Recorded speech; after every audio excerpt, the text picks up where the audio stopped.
Welcome to Agiloft's webinar on what is contract management and how can it help in the world of COVID. I'm Hiro Natani, VP of Marketing at Agiloft. If you're like me, the COVID pandemic has turned your world upside down. Most of us are working from home, looking for ways to conserve cash while remaining productive so we can get to the other side of this in some way. That's the topic for today's webinar. The last time there was a global economic disruption on this scale was World War II. More than 30 million people have filed for unemployment in 2.5 months. That's going from historic lows of 4% to about 15% unemployment. With entire sectors of the economy suddenly shuttered, we're all struggling with big challenges. How can we keep our employees safe and our culture strong? How do we secure our data now that everyone is remote? What can we do to shore up revenues? How can we conserve enough cash to come out of this? There are no easy answers, and implementing a contract management system is not going to solve all those issues. However, it may just be a useful weapon in the battle ahead. So what is contract lifecycle management, or CLM? CLM is software that manages all aspects of the contract or legal agreement from when it's initiated all the way through execution. Just about every organization runs on contractual agreements, which is the paperwork associated with sales, purchases, NDAs, license agreements, and so on. PwC says that the average enterprise maintains 20,000 to 40,000 contracts. Yet most companies manage contracts manually. Gartner estimates that 85% of companies do not have an enterprise contract management system. They're forecasting that number to flip by 2023, when they expect 90% of large enterprises and 50% of mid-sized enterprises to deploy one. So what does a CLM system do? At its most basic level, a CLM system provides a single digital repository where organizations can store all their legal documents. More sophisticated systems use artificial intelligence to import contracts, analyze the language in them, flag risks, manage contractual obligations, and much more. Why do organizations buy contract management software? Here's a list of the key complaints people have when they start to think about CLM. First, disorganization. Contracts are all over the place. In actual fact, in the real world, most contracts are stored on people's individual laptops. Second, not keeping track of expirations and renewals. When you have tens of thousands of contracts, that can amount to real money. An IACCM study showed that enterprises lose 9% of their revenue due to poor contract management. If you're a $100 million company, that amounts to $9 million a year. Security. Contracts contain a lot of sensitive information, so you really don't want to be storing them on people's laptops. Regulatory compliance. This is a huge headache for legal departments. If your legal documents are not in centralized and digital form, there's no way to know if you're in compliance with regulations. And if a problem does come up, the discovery process will be a nightmare. Related is risk.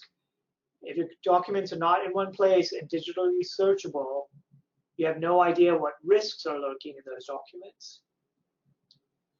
Another big category of complaints is just around the process of generating and managing contracts. For instance, we hear it takes too long to generate a contract, there's no standard language, feels like we're reinventing the wheel. Approval processes take too long, we can't generate metrics and reports, our legal paperwork exists independent of other systems, and so on. At the end of the day, the two biggest reasons companies buy a CLM system are to improve efficiency and reduce risk. 81% of customers surveyed by Gartner for its 2020 Magic Quadrant report said they bought CLM to create operational efficiencies, and 73% cited compliance and risk management. When we asked Agiloft customers, they also talked about operational efficiencies, but the imperative reason to buy was to minimize risk. So who benefits from CLM? According to Forrester, different stakeholders get different value from CLM. The general counsel or legal department gets visibility and exposure and the tools to reduce risk. And they get more efficient use of their legal staff. For the chief purchasing officer or procurement organization, efficiencies are also part of the story. They negotiate better deals and, more importantly, track obligations to make sure you're getting what you paid for. For the chief revenue officer or sales, big advantages are that it eliminates revenue leaks, and you also close deals faster with an automated contract management system. For the CFO, visibility into cost structure and long and short-term commitments is a big advantage. There are also savings to be had from making the process itself more efficient. How can CLM help in the current environment? The answer to this depends on your particular circumstances. If you're an airline whose revenues have dropped off a cliff, you're probably not that interested in a system that promises to stop revenue leakage. You wish you had revenue for there to be leakage. You may, however, be interested in a system that analyzes all your supplier contracts to see which ones have a force majeure clause that gives you some wiggle room. Job one in today's environment: conserve cash and contain costs. For most of us, the first thing to acknowledge is that we've never experienced anything like this before. Those of us of a certain age have been through the dot-com crash, 9/11, 2008 recession, and more. Those experiences tell us that in the face of uncertainty, the first thing to do is to get disciplined about cash immediately. One of the big advantages of contract management software is the ability to see every single source of expenditure along with your contractual obligations in one place. It's difficult to slow spending without visibility into where the money is going and knowing the consequences of terminating or renegotiating a contract. CLM also helps you quickly identify the areas where you can make the most difference quickly. To pick an obvious example, a source of savings today may be an in-person events. You probably don't need a contract management system to tell you that, but you get the point. From an operational perspective, CLM software helps the purchasing team consolidate suppliers and streamline onboarding. They can negotiate better deals, monitor contract compliance, and track spend against budget. Very important in conserving cash. I also wouldn't underestimate the impact of automation.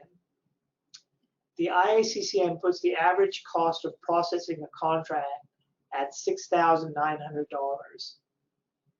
If that seems high, 40% of tech companies surveyed in a census-wide report indicated that manual contracting processes were costing over $1 million a year. Just as important as conserving cash in our new normal is preserving revenue. With everyone in cost-cutting mode, including us, how do we preserve our own revenue streams? McKinsey published a study that showed poor management of contracts can shave up to 9% of an organization's total revenue. Even in the best of times, it costs 5x as much to acquire a new customer than to retain an existing one. With new sales a challenge, better managing your current contracts is a good place to start. In census-wide study of tech companies, another 40% admitted to accidentally allowing contracts to expire in a way that negatively impacted revenue. Even basic CLM keeps track of contract end dates and renewal deadlines and ensures accurate invoicing. It also allows you to quickly identify at-risk customers so your sales team can get ahead of the curve in salvaging that revenue. Another huge pain point on the revenue front is the amount of time, effort, and resources it takes to get a deal signed. Closing a deal requires all kinds of paperwork, from NDAs to MSAs and everything in between. All that paperwork, in turn, has to be approved by different people in different parts of the organization. All this manual processing makes for errors and delays that end up costing revenue. According to Forrester, it takes an average of 3.4 weeks for a single contract to get approved. Who knows what that number is now, since everyone's working from home.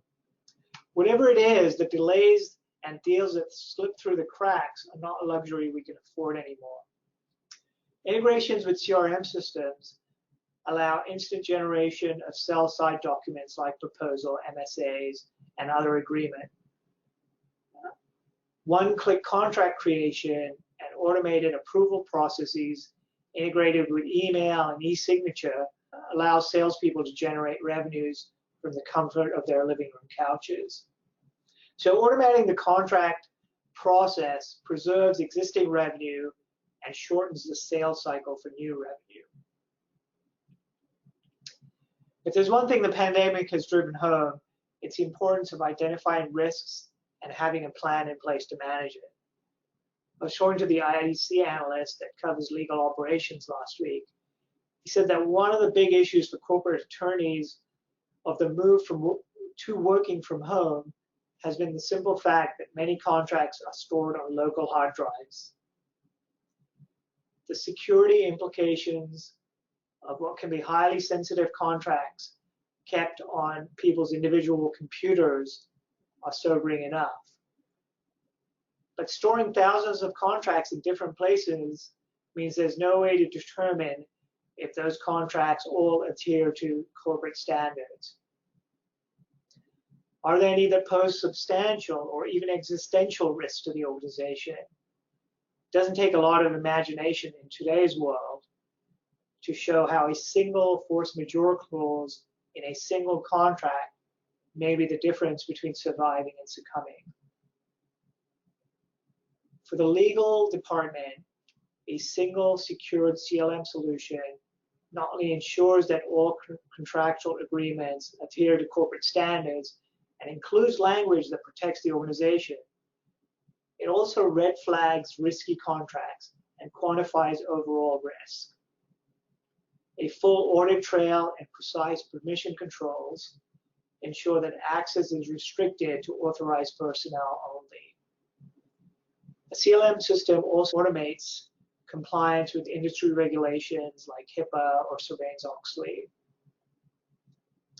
Automatic notifications and customized reporting provide visibility into contract performance and execution so that the legal team can take immediate action to address risk. So you've decided CLM may be a good investment. How do you choose a system? There are a lot of vendors out there, and there are plenty of reviews of systems in the market. Gartner just put out its Magic Quadrant and Critical Capabilities report for CLM. Forrester has a Wave report from last year out. Spend Matters puts out a quarterly review. PC Mag has been rating CLM vendors for years. Plus, there are software review sites like Capterra. Of course, it's a good idea to see what independent observers are saying.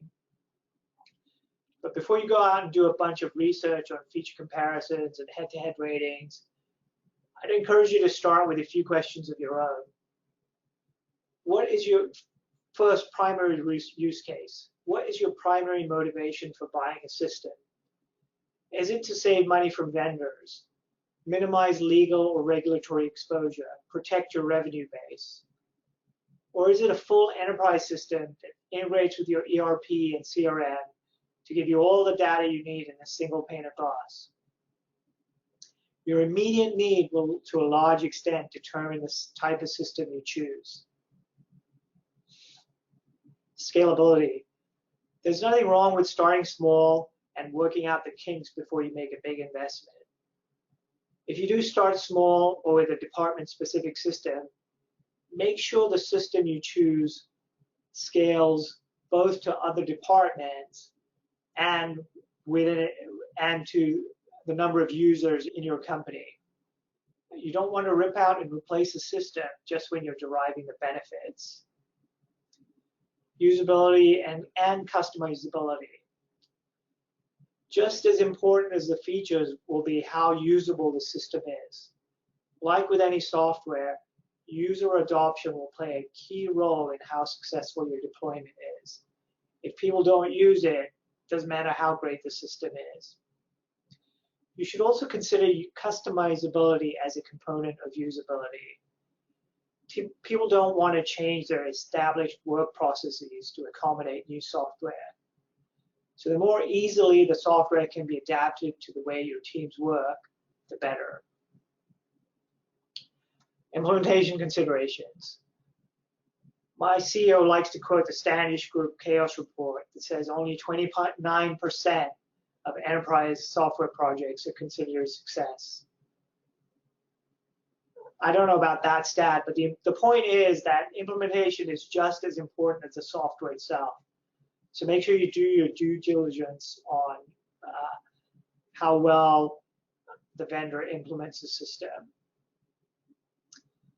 Security, this goes without saying, make sure the system has robust security protocols and auditability.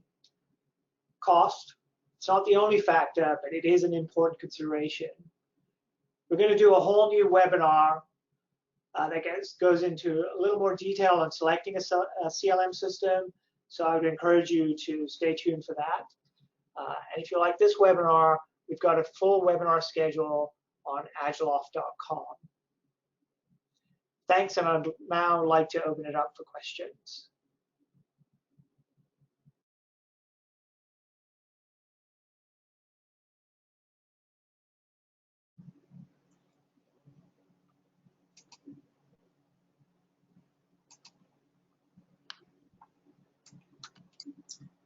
Okay, so you can ask questions by submitting them in the GoToWebinar portal, which is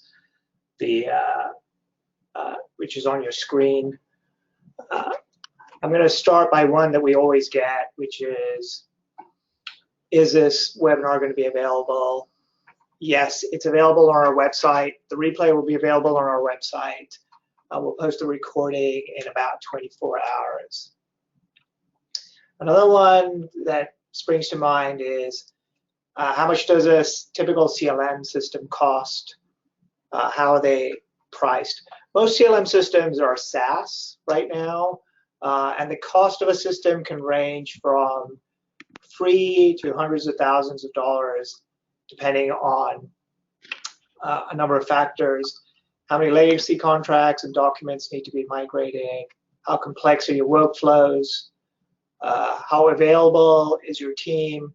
How much regulation is your company subject to?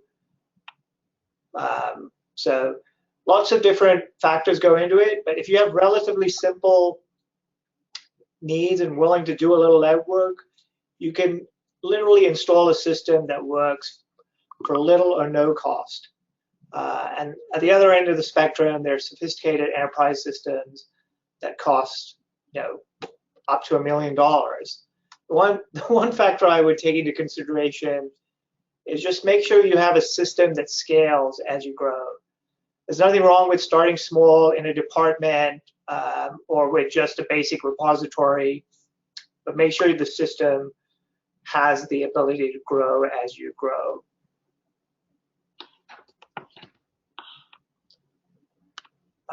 So another question that's come in is, let's see, they're coming in first. What languages does your system operate? So we have a number of translations. It'll translate into just about every language. So I think there are 20 languages out of the box, and then there's some more. Okay, here's another one. How can we use Agiloft to our advantage? What that we might not realize? So that's a good question. So one differentiator for Agiloft is that our system is based on a no-code platform. So it's highly customizable, and there's no, you don't have to write any code to customize the system. It's a lot of configuration. So if you have changes, they can be made almost immediately. And you actually don't have to rely on us to make the changes. If you take our admin training, you can do them yourself.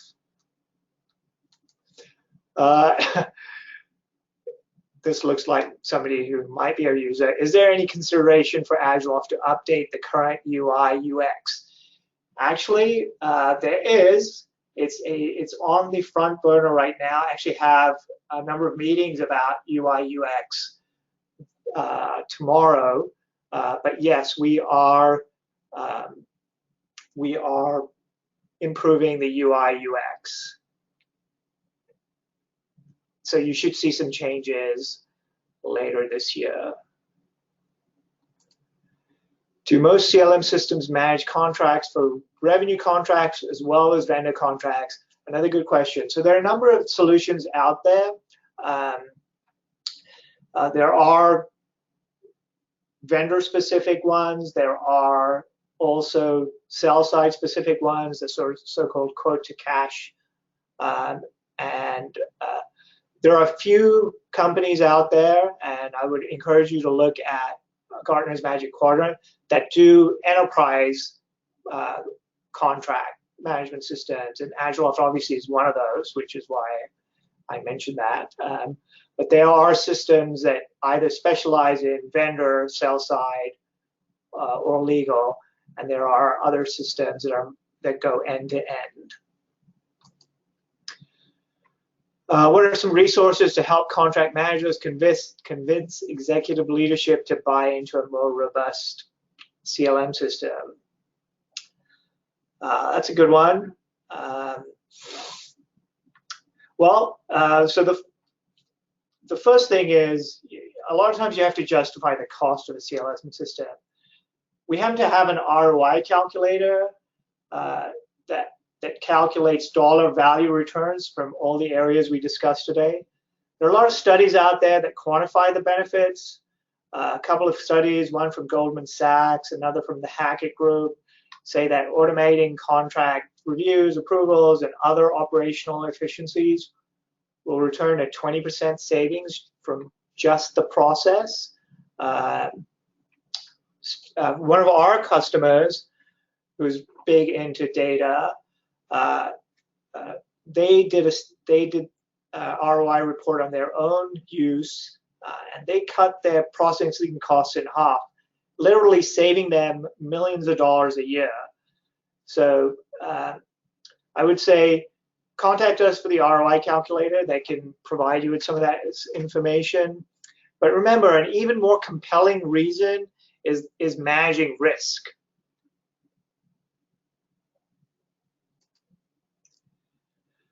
Not familiar with Agiloft, do you have a solution, or are you mostly just assisting in selecting the implementation? We do have a solution, but obviously I'm trying not to make this a sales pitch for Agiloft. It's more of an educational webinar. But yeah, we have a solution, and it's very highly regarded. How much time does it take to automate 10,000 contracts? Very specific question. That's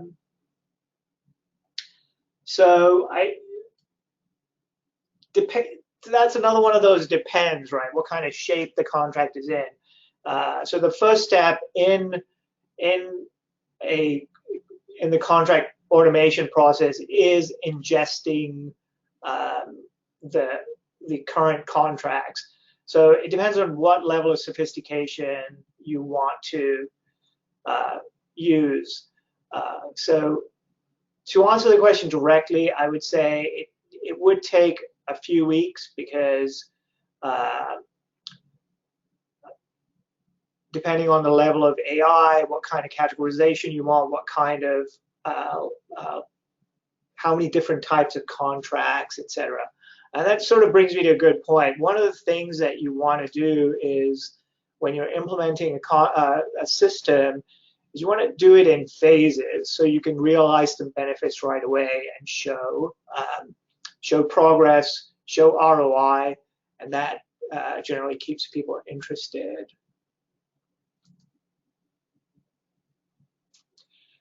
You were talking about connecting to organizational CRMs. Is it by an integration project? Well, it's via APIs generally. So in the case of Agiloft, we have connectors to the major CRM and ERP systems like Salesforce, for example. There is some integration involved if there's custom fields and so on, but most systems should, or decent systems should have integrations into CRM. Does CLM integrate into Salesforce? So I just answered that one. Yes. What does CLM implementation look like during remote work / pandemic working environments? Can they be installed? Yes. So the answer, can they install remotely? Yes. The answer to that is yes. That does bring a good point about implementing. I think the biggest challenge in any enterprise software is implementing the system. I quoted the Spanish group chaos report earlier. There's also a McKinsey Insights report that says 17% of large IT projects are executed so poorly that they threaten the existence of the company. So when selecting a vendor, I would pay particular attention to implementation. Do they generally handle contracts initiated external as well as contracts generated by our organization? The answer to that is yes. Contract management systems will handle third-party paper. Does your system integrate with Navision? I'm actually not familiar with Navision. We do have open APIs, so you can maybe contact us separately, Jeff, on that question. Is it possible to train your system to operate in Russian? I think the answer to that is yes. I don't have the list of 20 out-of-the-box languages, but I can maybe contact us for that specific info as well. We get a, does CLM integrate with Salesforce again? Yes, it does. How do you track spend versus budget? That would require going to the sort of intricacies of a contract management system. So maybe take that one offline as well. Other than contracts, are there things to consider for using a CLM for human resources records? Actually, that's a very good question. Yes. So we have implemented some systems that are HR specific. So we can talk to you separately about that, Alexander. Do you have any experience in working with financial institutions? Yes. We have a number of case studies on our website. We do have financial FSI companies as part of that. That's a nice comment. Thank you. What is Agiloft's thoughts on the Aptus-Conga merger? There are a lot of vendors out there. It's a smoking hot market. CLM, I mentioned Gartner's studies earlier that talked about 85% of enterprises don't have enterprise CLM systems. So there's a lot of opportunity for a lot of vendors out there. So I would say not going to comment specifically on Aptus Conga, but this is a great space to be in. How many of your customers use an API or other methods to integrate with the system? Integrate the system with the data warehouse, with ERP, rules engines for health insurance. So I don't know a specific number, but API is the way to go. And healthcare companies are one of our top verticals. So a lot, I would say.